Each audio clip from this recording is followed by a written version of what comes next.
மதிர whistle பறக்கவே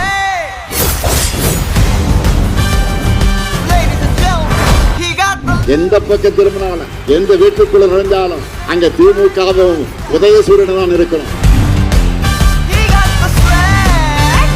election வந்து கூட பார்க்காம தமிழ்நாட்டுக்கு எந்த சிறப்பு திட்டத்தையும் பட்ஜெட்ல அறிவிக்க மனமில்லாத உங்களுடைய நடிப்பை தமிழ்நாட்டு மக்கள் நிச்சயமாக நம்ப மாட்டாங்க.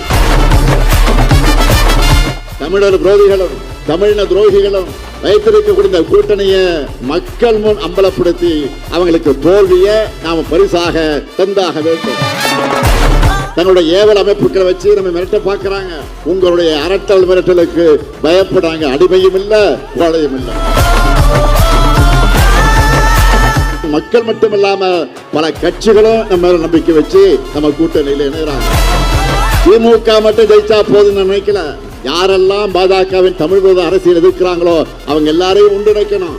நம்ம எல்லாரும் ஒன்றிணைந்து வெற்றி பெறணும்னு நினைக்கிறேன்.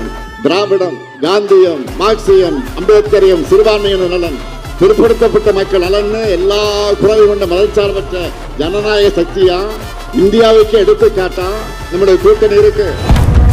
ஒட்டு மொத்தமாக 2026 சட்டமன்ற தேர்தலில் மேற்கு மண்டலத்தில் 39 தொகுதிகளும் திராவிட முன்னேற்ற கழகத்தினுடைய கோட்டை, கழக தலைவர் மாண்பு தளபதியுடைய எஃகு கோட்டை என்பதை நிரூபிக்கக்கூடிய வகையில் 2026 வெற்றி கணக்கு மேற்கு மண்டலத்திலிருந்து தொடங்கியது.